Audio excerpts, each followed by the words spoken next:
नमस्कार, मैं आपके साथ तरन्नुम जहां शेख। बुलेटिन की शुरुआत करते फटाफट अंदाज में।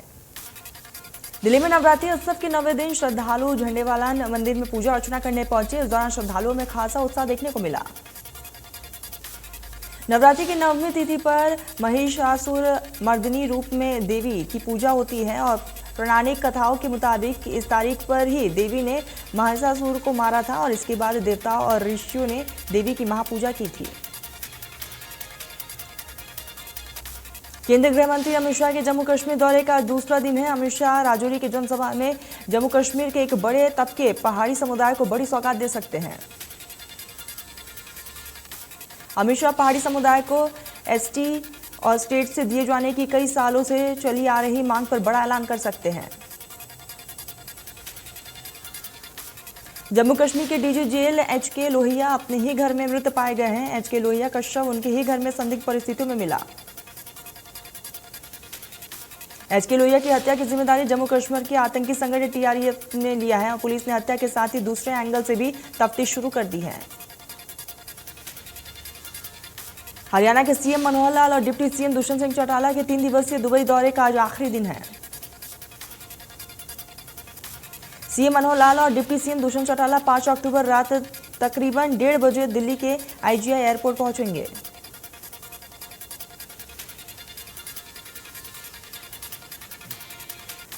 सीएम मनोहर लाल और दुष्यंत सिंह चौटाला का दुबई दौरा गुरुग्राम में ग्लोबल सिटी प्रोजेक्ट के लिए खास है और सीएम और डिप्टी सीएम ने विदेशों की तर्ज पर बनने वाले गुरुग्राम के लिए फॉरेन इन्वेस्टमेंट और एससी सिटी बनाने वाले एक्सपर्ट्स से भी मुलाकात की।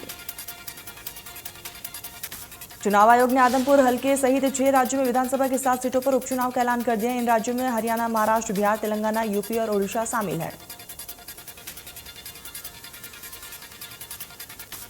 आदमपुर सीट की बात करें तो ये सीट कुलदीप बिश्नोई के इस्तीफे के बाद खाली है। आदमपुर के अलावा महाराष्ट्र में अंधेरी ईस्ट, बिहार में मोखमा और गोपालगंज, तेलंगाना में मुंगुगेड़ा, उत्तर प्रदेश में गोला, गोकर्णनाथ और ओडिशा में धामनगर हल्के में उपचुनाव होंगे। 7 अक्टूबर को चुनाव आयोग नोटिफिकेशन जारी करेगा और इसके साथ ही नामांकन प्रक्रिया शुरू हो जाएगी। 14 अक्टूबर तक नामांकन होंगे और 3 नवंबर को आदमपुर सहित 7 हल्कों में उपचुनाव के लिए वोटिंग होगी और 6 नवंबर को चुनावी नतीजों का ऐलान किया जाएगा।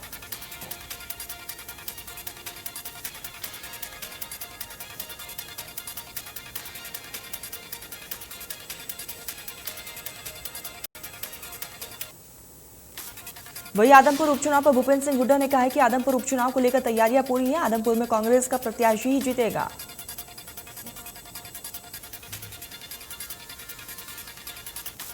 भूपेंद्र सिंह हुड्डा ने कहा है कि आदमपुर के लोग बदलाव चाहते हैं और प्रत्याशी को लेकर सर्वे भी कराया जा रहा है। मजबूत उम्मीदवार को टिकट दिया जाएगा।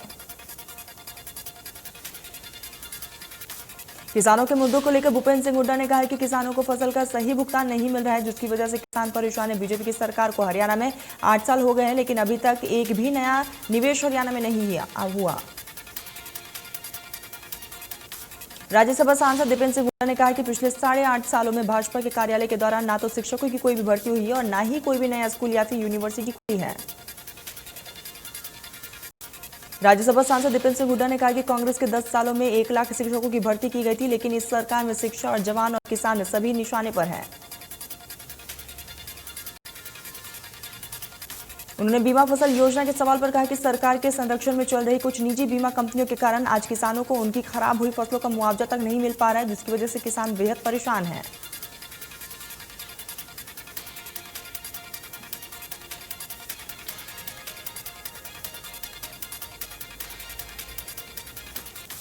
आदमपुर उपचुनाव पर पूर्व मंत्री अशोक अरोड़ा ने बड़ा दावा करते हुए कहा है कि कांग्रेस पार्टी भारी मतों से विजय प्राप्त करेगी और आदमपुर की सीट कांग्रेस की पैतृक सीट है।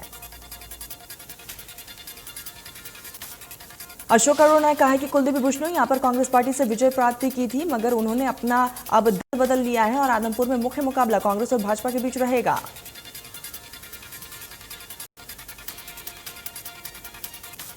महेंद्रगढ़ में भीमराव अंबेडकर समिति के द्वारा नवनिर्मित डॉक्टर भीमराव अंबेडकर भवन का उद्घाटन राज्यसभा सांसद कृष्णलाल पवार और पूर्व शिक्षा मंत्री रामविलास शर्मा ने किया है। इस अवसर पर राज्यसभा सांसद ने समिति को 21 लाख की अनुदान राशि देने की घोषणा की।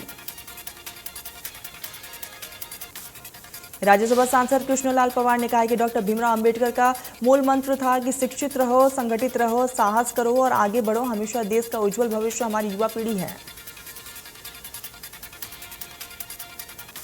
छत्तीसवें नेशनल गेम्स में खेला गांव निवडानी के खिलाड़ी प्रवीण पुनिया ने नेटबॉल में शानदार प्रदर्शन करते हुए हरियाणा की टीम को स्वर्ण पदक दिलाने में अहम भूमिका निभाई है। सोमवार को गांव पहुंचने पर प्रवीण पुनिया का ग्रामीणों ने भव्य स्वागत किया। इस दौरान जुलाना से विधायक अमरजीत ढांडा भी उपस्थित रहे। राष्ट्रीय पुनिया यहाँ पर महापंचायत की तरफ से प्रवीण को गोल्ड मेडल लाने पर 80 किलो देसी घी दिया जाएगा। प्रवीण के पिता महावीर पुनिया ने बताया कि बेटे के गोल्ड मेडल जीतने से परिवार और गांव में खुशी की लहर है।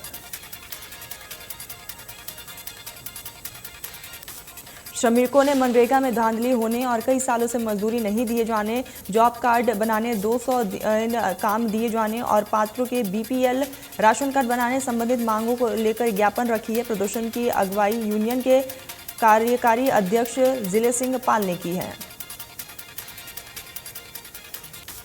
मंदरगढ़ के गांव बेरी का लाल नरेंद्र यादव देश की रक्षा करते हुए शहीद हो गए। बड़े गमगीन माहौल में उनके गांव बेरी में राजकीय सम्मान के साथ अंतिम विदाई दी गई।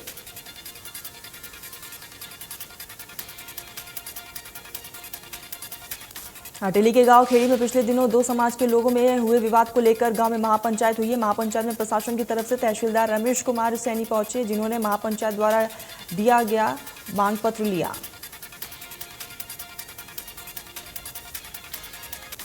हरियाणा में धान की खरीद का आज चौथा दिन है। 15 नवंबर तक धान की खरीद चलेगी। इस बार सरकार ने तकरीबन 55 लाख मीट्रिक टन धान खरीद का लक्ष्य रखा है।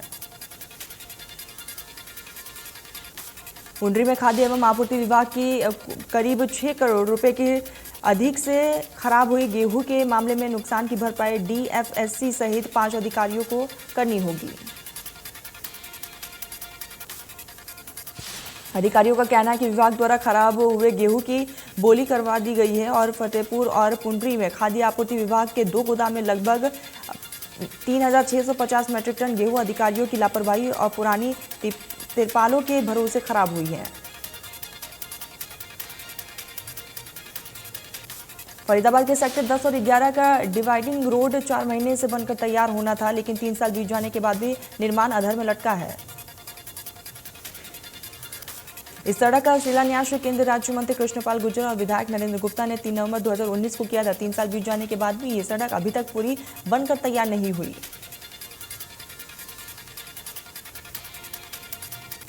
साइबर क्राइम से लोगों को बचाने के लिए प्रदेश में अक्टूबर का महीना साइबर जागरूकता महीने के रूप में मनाया जा रहा है, जहां पर पानीपत में पुलिस अधीक्षक शशांक कुमार सावन ने अभियान की शुरुआत साइबर क्राइम थाने से की है।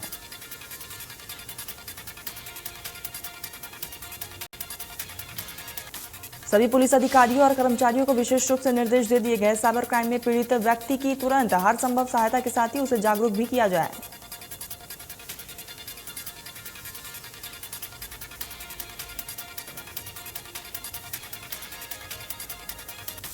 पानीपत के समलखा में रामलीला देखने गए एक युवक की हत्या का मामला सामने आया है। बताया जा रहा है कि रामलीला देखने गए मनोज नाम के युवक की धारदार हथियार से हत्या कर दी गई।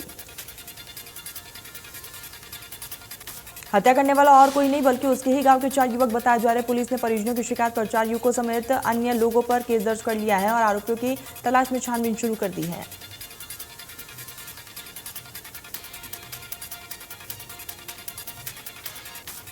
यमुनानगर में पुलिस ने 3 आरोपियों को गिरफ्तार कर लिया। आरोपियों को दूसरे राज्यों में पोर्टल पर फर्जी ई रवाना बिल तैयार करने, अवैध माइनिंग को वैध दिखाकर सप्लाई करने के आरोप हैं। पलवल के गांव टिकरी गुजर के मुख्य रास्ते में जलभराव के कारण ग्रामीणों को भारी परेशानियों का सामना करना पड़ रहा है। रास्ते की हालत इतनी खराब हो चुकी है, ग्रामीणों को पैदल निकलना भी दुश्वार हो चुका है। रास्ते पर ही देवी माता का मंदिर और स्कूल भी है। छोटे छोटे बच्चों को अपनी जान जोखिम में डालकर स्कूल जाने के लिए मजबूर होना पड़ रहा है और ऐसे में कभी भी इन बच्चों के साथ कोई बड़ा हादसा हो सकता है।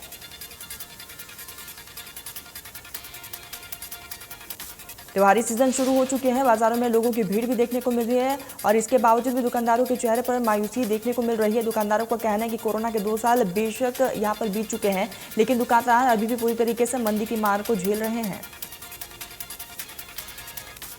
त्योहारी सीजन आ तो गए हैं, लेकिन लोग अभी भी ज्यादा खरीदारी के लिए नहीं निकल रहे हैं और पहले के दिनों में लोग खरीदारी जमकर करते थे, लेकिन पहले की तरह अब तमाम चीजें बदल चुकी है।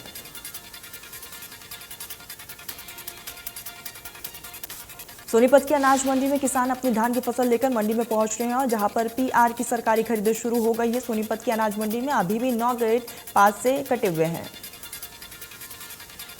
सरकार की तरफ से 17% नमी निर्धारित किया गया है और विभाग द्वारा ये भी कहा गया है कि वही बेमौसम बारिश का प्रभाव किसानों की फसल पर भी पड़ रहा है, जहां पर मंडी में 3200 से ज्यादा बिकने वाली किसान की फसल 2400 रुपए में बिके हैं। खराब मौसम की मार सीधा असर धान की पैदावार पर हुआ है। प्रति एकड़ धान की पैदावार में 30 से 40% तक की कमी आई है। मंडी में फसल लेकर आए किसान परेशान हैं क्योंकि फसल बेचने के बाद उनका खर्चा भी पूरा नहीं निकल पाता है। जिला रेवाड़ी के औद्योगिक क्षेत्र बावल में सटे जयपुर सिंह खेड़ा बॉर्डर स्थित दिल्ली जयपुर हाईवे पर विदेशी कंपनियों में कानूनी सलाहकार ऋषभ गुलशन की सड़क हादसे में दर्दनाक मौत हो गई। पलवल के मानपुर गांव में दहेज की मांग पूरी न होने पर एक विवाहिता की हत्या का मामला सामने है, जिसका आरोप ससुराल पक्ष के 7 लोगों पर लगा है। टोहाना शहर के शास्त्री बाजार में अज्ञात चोरों ने आतंक मचाते हुए 4 दुकानों से हजारों रुपए की नकदी चोरी करके फरार हुए, जिसके बाद दुकानदारों में रोष बढ़ चुका है। सरकार के खिलाफ प्रदर्शन भी किया गया।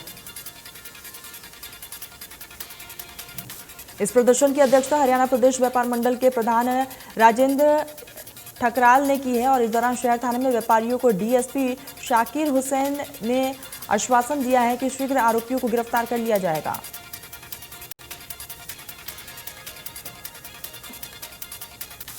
पंचकुला में दिन दहाड़े बीच मार्केट में लाखों रुपए की लूट का मामला सामने आया है, जहां पर लुटेरों ने बाइक सवार युवक की आंखों में मिर्ची डालकर चाकू से हमला कर 15 लाख रुपए लेकर फरार हुए। एक बाइक पर आए 3 लुटेरों ने सेक्टर 16 और इंडस्ट्रियल एरिया के साथ लगते बुधनपुर की मार्केट एरिया में दिन दहाड़े लूट की घटना को अंजाम दे दिया है। वहीं पंचकुला पुलिस की क्राइम ब्रांच की टीम मौके पर पहुंची तफ्तीश में जुटी है।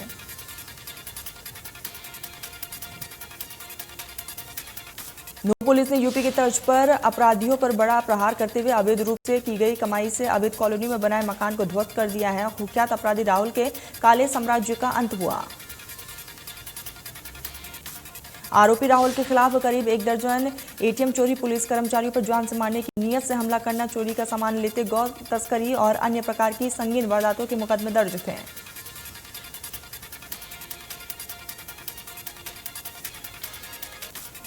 हरियाणा राजस्थान सीमा पर स्थित सुनेहड़ा बॉर्डर पर बदमाशों को पकड़ने गई सीआईए नूंह टीम पर बदमाशों द्वारा फायर करने का मामला सामने आया। घटना में 2 पुलिसकर्मी जख्मी हो चुके हैं। पुलिस ने 2 बदमाशों को दबोच भी लिया। पुलिस ने अपराधियों पर अवैध हथियार की धाराओं के तहत मुकदमा दर्ज कर लिया है। साथ ही पकड़े गए बदमाशों से देसी तमंचा, 2 जिंदा कारतूस और खाली खोखा भी बरामद किया। शहर के तिलक नगर स्थित कॉलोनी की रहने वाली 14 वर्षीय लड़की का शव गांव के ललूदा के पास नहर से बरामद हुआ है। शहर पुलिस ने मृतका के परिजनों के बयान पर कार्रवाई शुरू कर दी है। जानकारी के अनुसार तिलक नहर की रहने वाली 14 वर्षीय लड़की मुस्कान 2 दिन पहले रामलीला देखने के लिए गई थी और जब वहां से वापस नहीं आई तो परिजनों ने इसकी सूचना पुलिस को दी है। पुलिस तमाम तफ्तीश में जुटी हुई है। वकीलों पर हुए हमले को लेकर सुहाना बार एसोसिएशन की लगातार हड़ताल 7वें दिन भी जारी है और इसी हड़ताल में हरियाणा, पंजाब और पलवल और गुड़गांव के पदाधिकारी ने भाग लिया है।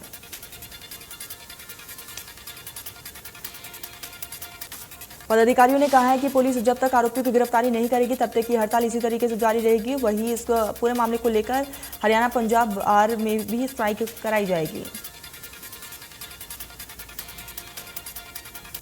चरखी दादरी जिले के गांव कासीन में घर के पास खड़े 30 वर्षीय युवक पर अज्ञात बाइक सवार युवकों ने अंधाधुंध गोलियां चला दी है, जिसकी वजह से उसकी मौके पर ही मौत हो गई है। मौके से भागते हुए आरोपियों की बाइक ट्रैक्टर से टकरा गई है। आरोपी बाइक को छोड़कर पैदल फरार हुए। घटना की सूचना मिलने पर चरखी दादरी डीएसपी मुख्यालय और सीआईए टीम मौके पर पहुंच के तफ्तीश में जुट चुकी है। मृतका के परिजनों ने आरोपियों को जल्द गिरफ्तार करने की मांग की है। किसान आंदोलन के दौरान लखीमपुर कांड में शहीद हुए किसान की याद में 1 साल पूरे होने पर बरसी का आयोजन किया गया और इस अवसर पर किसानों ने डीसी ऑफिस पहुंचकर रोष प्रकट किया है और लखीमपुर कांड में शहीद हुए किसानों को इंसाफ दिलाने की मांग की गई। इस दौरान किसानों ने रोष प्रकट करते हुए केंद्रीय गृह राज्य मंत्री अजय मिश्रा टेनी के बेटे के खिलाफ जमकर नारेबाजी की है। किसान नेता ने कहा है कि अभी तक मिश्रा के बेटे के खिलाफ अभी तक कोई भी कार्रवाई नहीं हुई। हरियाणा सिख गुरुद्वारा प्रबंधक कमेटी के पक्ष में फैसला आने के बाद एसजीपीसी ने कहा है कि ये कानून और संवैधानिक फैसले के सिखों में रोष है और उन्हें दो फाड़ करने की साजिश है। अमृतसर में आज फैसले के खिलाफ डीसी अमृतसर को देंगे ज्ञापन। एसजीपीसी का एक बड़ा ऐलान ने कहा कि हरियाणा और पंजाब के शिरोमणि गुरुद्वारा प्रबंधक कमेटी के मेंबर श्री दरबार साहिब अमृतसर में आज फैसले के खिलाफ डीसी अमृतसर को देंगे ज्ञापन, जो कि सुप्रीम कोर्ट में अलग कमेटी पर फैसला सुनाया है और उस पर भी पुनर्विचार करने का आग्रह करेंगे। हनी ट्रैप में फंसे रक्षा मंत्रालय के लापता क्लर्क मामले में रेवाड़ी पुलिस ने क्लर्क का शव बरामद कर लिया है। एसआईटी की टीम ने दारूहेड़ा से शव को बरामद किया। मामला रक्षा मंत्रालय से जुड़ा हुआ और ऐसे में रेवाड़ी एसपी राजेश कुमार ने सिटी डीएसपी सुभाष चंद्र के नेतृत्व में एसआईटी का गठन करा दिया था। एसआईटी की एक टीम सोमवार को क्लर्क सुभाष की पत्नी और परिवार के अन्य सदस्यों को लेकर रक्षा मंत्रालय पहुंची और मामले की तफ्तीश में जुटी। कुरुक्षेत्र एसआईए 2 टीम ने मोटरसाइकिल चोरी करने वाले 2 आरोपियों को पकड़ने में कामयाबी हासिल की है, जिनके कब्जे से चोरी के 22 मोटरसाइकिल बरामद कर लिए गए, जिनकी कीमत तकरीबन 15 लाख रुपए बताई जा रही है। सीआईए 2 इंचार्ज प्रदीप कुमार ने कहा है कि ये दोनों बाइक चोरी करके मोटरसाइकिल मैकेनिक को बेच देते थे और उससे पैसे ले लेते थे। इन दोनों को गिरफ्तार करके न्यायालय में पेश कर 3 दिन के रिमांड पर लिया गया। हरियाणा खेत मजदूर यूनियन ने संबंधित भारतीय खेत मजदूर यूनियन के बैनर तले श्रमिकों ने इंद्री बीडीपीओ कार्यालय के बाहर जोरदार प्रदर्शन किया है और सीए के नाम पर मांगों का ज्ञापन पंचायत अधिकारी बलकार सिंह को दी है। कुरुक्षेत्र के प्रसिद्ध गोताखोर सरदार परगट सिंह को गैंगस्टर बिमहा ग्रुप से जान से मारने की धमकी देते हुए 5 लाख की फिरौती मांगी गई है। परगट सिंह को व्हाट्सएप के जरिए धमकी मिली है। करनाल स्टेट विजिलेंस की टीम ने रिश्वत के आरोप में पंचायती विभाग करनाल के जेई को गिरफ्तार कर लिया है। विजिलेंस टीम ने जेई को रिश्वत लेते हुए 15,000 रुपए के साथ रंगे हाथों पकड़ा है। आरोपी जेई ने पंचायती राज विभाग करनाल के कॉन्ट्रैक्टर से विभाग में लिए किए गए निर्माण कार्य का बिल पास कराने के एवज में 15,000 रिश्वत की मांग की थी, जिसके बाद विजिलेंस की टीम ने जेई को रंगे हाथों पकड़ा। ग्रैप लागू करने के बाद से दिल्ली एनसीआर में जनरेटर बंद कर दिए गए हैं, जिससे उद्यमियों को भारी नुकसान का सामना करना पड़ रहा है, क्योंकि बिजली सप्लाई भी उद्यमियों को प्राप्त ढंग से नहीं मिल पाती है, जिसके कारण उद्यमियों को काफी परेशानियों का सामना करना पड़ रहा है। औद्योगिक क्षेत्र मानेसर के उद्यमियों ने मांग की है कि दिल्ली एनसीआर के सभी औद्योगिक क्षेत्रों में या तो पर्याप्त मात्रा में बिजली दी जाए या फिर बिजली कटौती के समय जनरेटर चलाने की अनुमति उद्यमियों को दिया जाए। यूपी के भदोही जनपद में ओराई में स्थित दुर्गा पूजा पंडाल में रात भीषण आग लग गई, जिसमें झुलसकर 5 लोगों की मौत हो गई। 64 से भी ज्यादा लोग जख्मी हैं। आग में झुलसे लोगों को इलाज के लिए अलग अलग अस्पतालों में भर्ती करवाया गया। जानकारी के मुताबिक दुर्गा पूजा पंडाल में एक धार्मिक कार्यक्रम का आयोजन किया जा रहा था।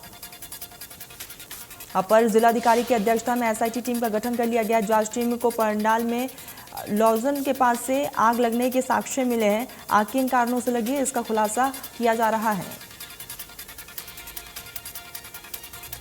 भारतीय वायुसेना, थल सेना और को स्वदेशी रूप से डिवीजन और विकसित लाइट कॉम्बैट हेलीकॉप्टर सौंप दिया गया है। इस हेलीकॉप्टर में सेना में शामिल होने से वायुसेना की औद्योगिक क्षमता में काफी बढ़ोतरी होगी।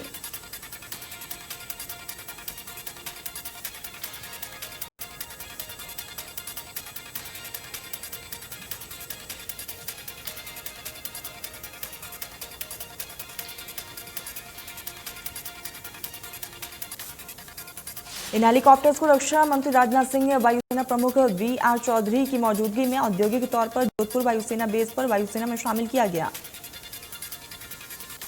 लाइट कॉम्बैट हेलीकॉप्टर धीमी गति से चलने वाली विमान, ड्रोन और बख्तरबंद वाहनों से युद्ध की स्थिति से सेना की युद्ध क्षमता को बढ़ाएंगे।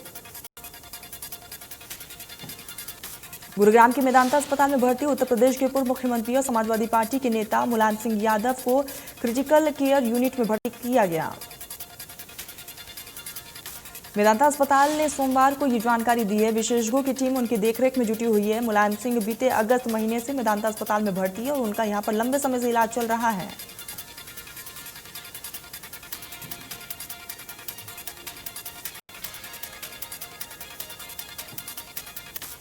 काबुल शिक्षा केंद्र विस्फोट में 40 से अधिक लोगों की मौत के कुछ दिनों बाद अफगानिस्तान की राजधानी के पश्चिमी हिस्से में सोमवार को एक और विस्फोट हुआ है, जिसमें एक अन्य 1000 आबादी वाले इलाकों को निशाना बनाया गया। इस ब्लास्ट में अभी तक 53 लोगों की मौत की पुष्टि हुई है। अब खबर आई है कि 3 अक्टूबर की दोपहर एक और ब्लास्ट हुआ है काबुल के ही दक्षिणी इलाके में और ये दोनों हमले 1000 हुआ है।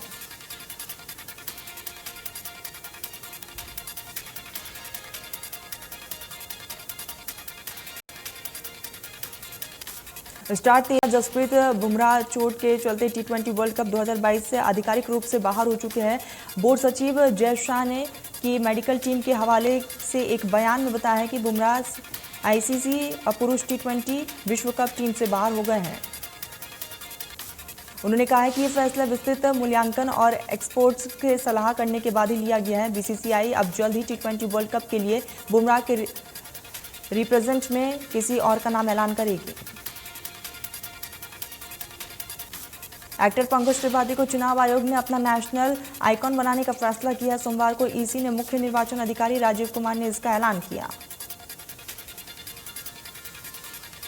पंजाबी सिंगर मिक्का सिंह और गरबा क्वीन फाल्गुनी पाठक पहली बार स्टेज पर एक साथ नजर आया है। दोनों ने मुंबई की एक गरबा नाइट में एक साथ परफॉर्म किया।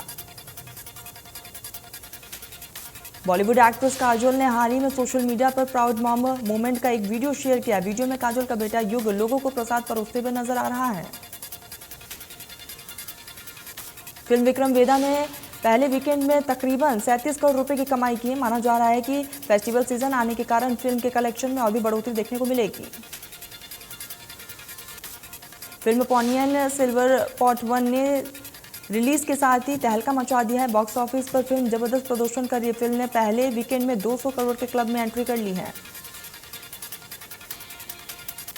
बिग बॉस के 16वें सीजन में controversial film director Sajid Khan की एंट्री हो चुकी है और इसी बीच बिग बॉस की पूर्व कंटेस्टेंट शहनाज गिल ने साजिद खान को सपोर्ट किया।